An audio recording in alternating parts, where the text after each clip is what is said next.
Hey y'all. Hey y'all.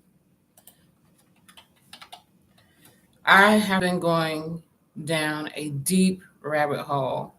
I missed last night's live. I ended up having to work my overnight. I did my scheduling all off yesterday from the beginning to the end, but it was because I had no sleep the night before.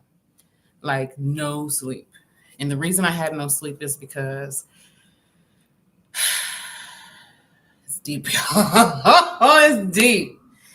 From I can't say a lot because I'm speaking from a place of that there was a thing that I didn't know that I then now that I know now I know. But I don't know what all I know until I continue to discover more to be like, oh, light bulb. Okay. So just a little bit. And then I will be back because I'm going to go deeper into what I have been discovering. So if you don't know, you're going to find out right now. My background, just educationally wise, um, when I was a high school student, I hated school. I hated school with a passion. But there were certain things that always drew me into the formal learning. And I just had opportunities from educators that were really invested in what they were doing. And so I had a privileged education. I can say that. I had a very privileged education from high school on through, but I hated school. And I grew up in a town where there wasn't a lot of racial tension. It was a very uh, copacetic, easygoing place. But there was always underroots of tension there based around race because where I'm from has a now through this discovery of even greater knowledge was a catalyst in the changing of great US laws. And so as I begin to dive a little bit deeper into where I'm from and what is here and how things change the dynamics of the world, really, I got into a hole and I kept going deeper and deeper and deeper and deeper. And as a avid student, a professional student at this point, lots of years of education, and my background is I worked with children who were in desperate need of help. I did not want to be one to say I wanted to be a psychologist or psychiatrist and giving out medications. So I dove deep into children's learning styles, children's trauma, children's psychology, children. And then it led me on this path of it's not just children, it's the community.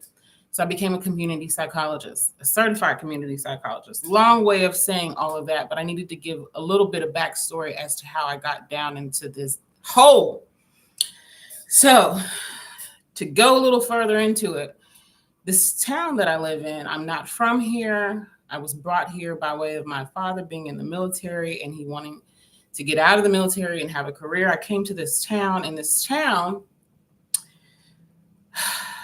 I tell you, it's a love-hate relationship for me because when I was growing up, I couldn't stand it here. I could not stand it. But then returning as an adult with a different kind of mind, I began to discover different things about where I lived. So if I can say something to you, one, as a community psychologist and as a person who is very, very deep onto why do people do the things that they do and why do collective groups of people do the things that they do, I encourage you to study where you're from, the frequency and the nature of where you're from, meaning how are the laws, the local laws, the way that they're the local laws. Why are your educational system, why is the district set up the way that it's set up? Why is your chamber set up the way that it's set up? Why are your courts set up the way that it's set up? Why do your people in society in your local area happen to move in certain ways different or same as other communities in other ways? That's what I began to study for basically because of where I was from. But I'm not from here. So that's how spirit works, you know? You get to go on different paths that when you're on it initially, you don't necessarily know why you're on it. But then as the road begins to open up more and it begins to uncover itself, you begin to learn why you're in places that you're at and why you function the way within those places that you do and why you connect to the specific and certain people that you connect to while you're there. So to continue on, because I don't have a long time, but I'm going to come back on a live because I missed my live last night because I had to work overnight. What I found out about where I lived was there's a significance about my block. Now, I didn't grow up on this street at all. I didn't grow up on this street, but as a kid, I remember riding up and down this street, realizing and knowing that there is something different about this area. I couldn't pinpoint it though. But in society and where I lived in a local way, the street had just been let go, just let go. The houses were beginning to break down. The upkeep of the area was starting to decline as I was growing up. And so then when I returned here and I saw the property available, I jumped on the property. I didn't care how much it cost. I walked through it. It was the worst property. It was bad. It was bad from the floors. If you go back into my old videos, it was bad. It was a bad property. But something told me to jump on it. And the thing that made me jump on it was what made me go down the rabbit hole.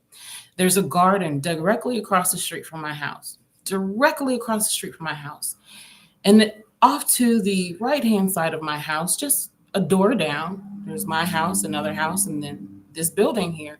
It's a historically marked building. And I went to go start doing more research on where I'm at. And I couldn't find any information at all on this historically marked building. But then not just to the right of me is a historically marked building. If you go not even a whole block down, there's two historically marked buildings. And I began to wonder, why are these historically marked buildings not being readily told to us? So I walked down the street yesterday and I walked to the school. And the school I've posted on my channel before. If you go find some videos, I'm going to post it again as I get a little bit clearer on what I'm looking at.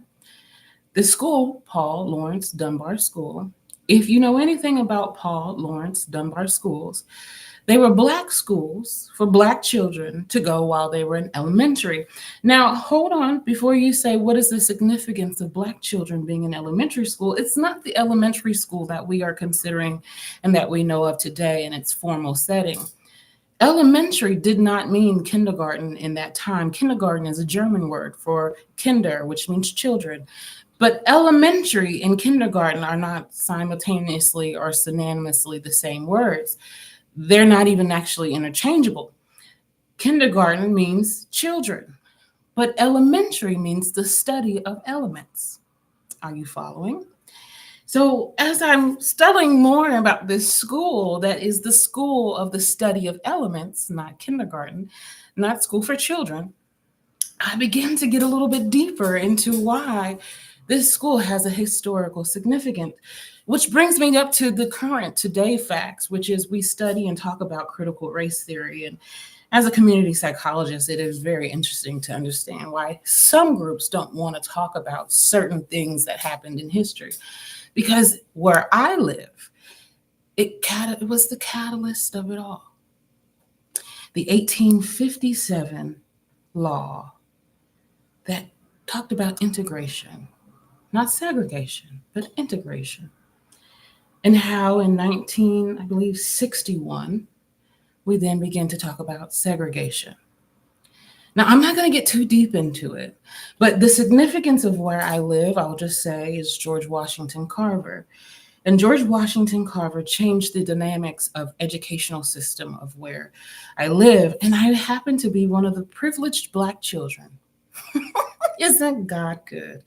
I happen to be one of those privileged Black children many moons and many suns later that happen to have elementary training, not kinder training, but elementary training, in which we had school system that identified the power and the purpose of having element knowledge. So when I learned to go to school, when I went to school, I had a very good foundation laid by my dad. My dad made sure that I knew more than my address and my name and my parents' phone number. I knew before starting school my times tables and my addition, subtraction, and multiplications and division. I knew all of that. I knew before schooling how to write cursive and how to do some of your things that you learn in those elementary schools now. So I remember being a kid and I checked out. I checked out all the time. I did not ever want to be in school. I remember the chalkboard. Y'all remember chalkboards? And they used to wipe the chalkboard in different directions after school. So then when you come back into school the next day, the chalk that had left the residue of the lines, they would create different images. And so I would always get caught up and lost in the images and throw myself into wherever I wanted to be, in different places and different lands and different ideas. And they noticed that. I was always checking out. So it was always a question of, did I need to be with the gifted students or did I need to be with the slow students? Because I was one of those students that just happened to have checking out issues, which later became, not that I've ever been diagnosed, but I can identify with ADHD because I could never focus. But it was because they never talked to me. They never talked to me about what I needed to learn. They just talked. They told kindergarten. They taught kinders. They taught children very basic knowledge, but not what you should have been learning in school, not the elements. So then, just to go a little bit more, I got about 5 more minutes. We had other educators come to our town. Now, this is the very, very, very big critical thing that changed my direction of learning. I remember being a kid and it was always hammered into us. We will not tell you what you need to know. We are only teaching you the fundamentals of how you go find knowledge. And so if I learned anything in school, it was how to go seek knowledge, how to be a good researcher, how to be a good student, how to be a student of life, not necessarily of the formal educational plan that they had for us. Be a good student of life. And I give that commendment to George Washington Carver because him being a very avid student, even in a place and time where being a Black child needing to learn, wanting to learn, was absolutely illegal. It was illegal to learn. That's why it is significant for our ancestors. It was significant for our ancestors to read, to vote, to have a voice, to have a community, to have its own leaders that spoke on their behalf. And so it brings me into how we get into where I was at in this deep, deep hole. And this deep hole took me into the 1857 law of integration. Integration was not so that beautiful Black children should go into these elite white educational programs and they could learn how to be the best farmers and be the best anything. Integration was for the purpose of, there was towns that were over 15,000. That was something new in the history of these new United States, to have a population of more than 15,000. And it was also a very, very big deal that if you had a population of 15,000, it was the likelihood that your Black child was not going to go to school, because in the 1800s, slavery just ending, and then there's the crop sharers and the sharecroppers, and then there's this new industrial revolution that's coming about. It was never about education. Again, unless you're doing a STEM program, you're wanting to be a doctor, or you're wanting to be the lawyer, or you're wanting to be a scientist. But the reason why that's very important to know is because there were students like George Washington Carver that were not allowed to go to school, especially living in places of over 15,000 where it was the law for children to go to school. So how do you have a law for children required to be in school, but yet and still all children were not welcome in school? There's a law where you integrate Black education, where you integrate Black schools. So if you have a town, again, of 15,000 or more, you need to provide an element school. And in this element school, only Black children were allowed to go, because again, only Black children could go to school, Black children and Black teachers. But what happened in that Black school? What happened in that Black school was a form of education that was far more superior than any school. It was far more superior. Why? Because they learned elements, not that German thinking of kindering. And so, what took place? They became more and more and more and more and more and more and more and more and more advanced. So much so advanced that it became a military industrial complex because white children could no longer keep up with their agricultural Black children that they were neighbors and city members and civilians with, right? And so here comes later on down the line 1961, and where we have enter in Board versus Brown versus the Board of Education. Please excuse me in my speech.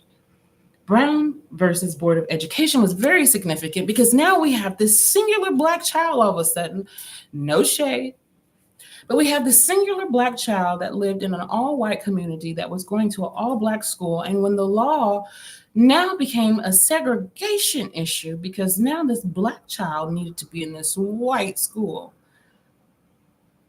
they weren't allowed to go. Meanwhile, they needed to dismantle this 1857 law. Why? Because it was a very big deal at one particular time for Black children to not have to integrate into white schools, but to stay segregated. Because why? The education system was different. Because why? They were being taught by people who were not trying to lynch them or in the unfortunate events of George Washington Carver to be castrated. So this rabbit hole that I've been going down,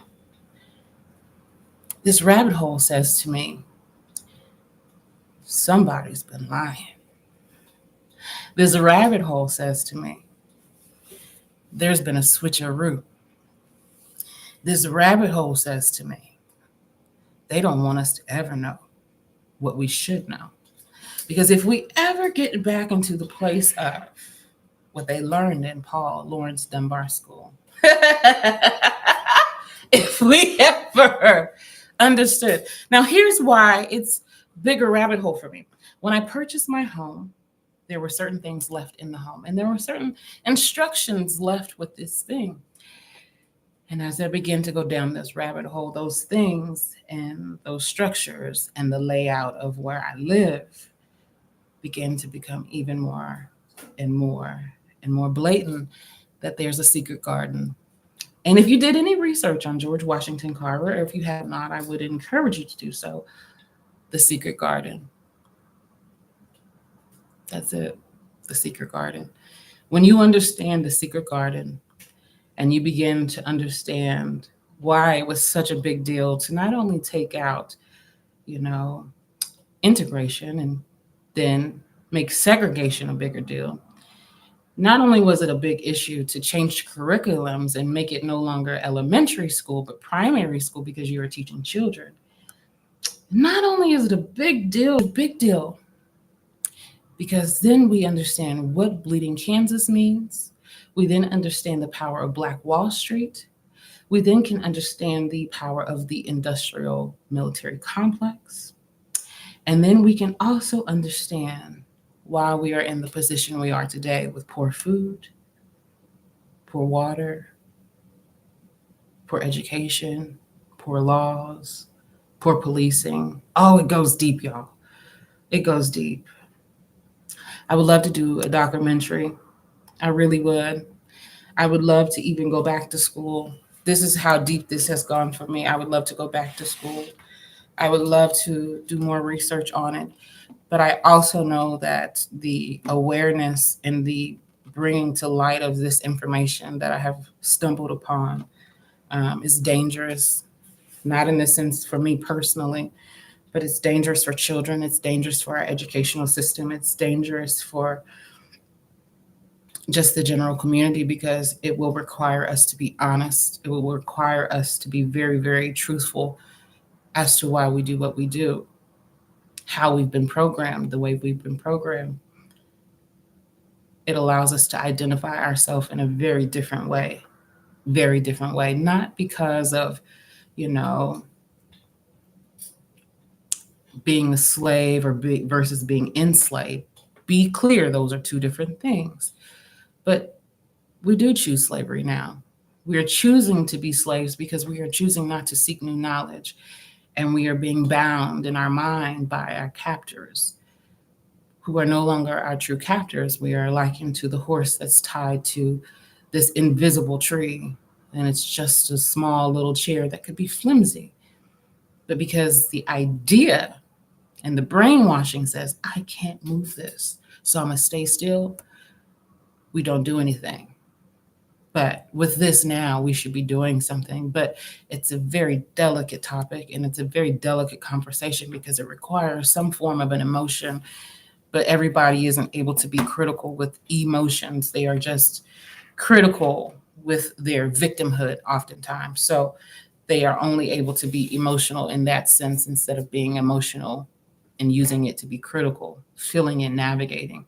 It's usually just feeling and being sorry. So I'm going to continue this, and I'm going to bring you some information that I've been acquiring through just discovery of willing to get out in my neighborhood and discover more of where I'm at. And so I encourage you to get out in your neighborhood and not just start seeking within, but start seeking in your most immediate place. Where do you live? What's important about where you live? And also, what's important about why your ancestors and why your family has you there and what you should be doing while you're there. All right, y'all, I got to go. I have an appointment coming up. So I look forward to chatting with everybody about what they feel like they want to talk about. I'm going to, again, continue to talk about having body scans and doing your own body scan. But I'm also going to get very deep into beginning to identify where you're at in time and space and why your placement there is important, because it's ancestral at this point. So I'll be talking to y'all soon. Bye, babies.